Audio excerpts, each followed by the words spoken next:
Quand tu ne vas pas, l'autre la soutient et inversement. On est solidaires, on se connaît pas très très bien, mais on a le même programme de soins. On se rassure mutuellement, on s'entraide. C'est une parenthèse bienvenue.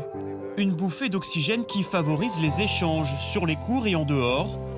Par le tennis, elles ont choisi de balayer d'un revers de main les coups durs, de se battre contre le cancer du sein.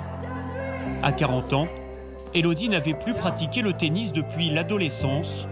Sur les conseils du corps médical, elle s'est remise à frapper la petite balle jaune après l'annonce de sa maladie il y a 1 an.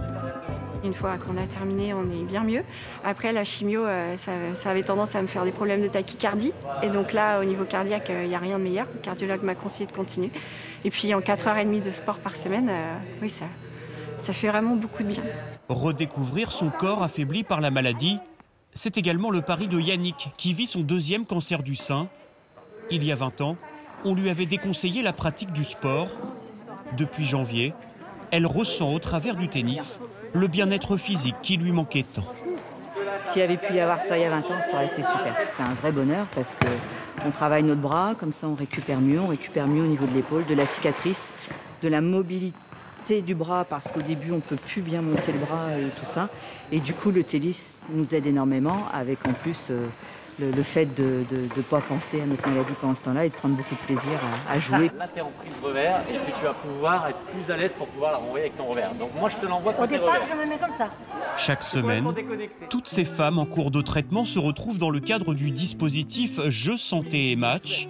Depuis le lancement du programme en septembre 2016, Maëlle Garneson en est la pierre angulaire, un professeur qui adapte ses cours en fonction de la forme et du moral de chacune de ses élèves. Ouais, hein. En adaptant bien l'activité, il n'y a aucune contre-indication parce que avec une petite raquette, avec un tout petit terrain et des balles qui sont très molles, on est dans une logique d'avoir énormément de douceur pour permettre une rééducation, une sollicitation très douce de l'épaule. On va faire 2 joueuses et vous allez faire un petit match en 5 points, ça va aller très vite. Là, c'est un petit moment où on oublie un peu tout. Ouais. La maladie, tout ce qui va avec. C'est notre moment à nous. Le dispositif s'étale sur 30 semaines. En 5 ans, le Mont-Saint-Aignan Tennis Club a accompagné 120 femmes dans le cadre du traitement contre le cancer. Une vingtaine d'entre elles se sont même prises au jeu en poursuivant au sein du club.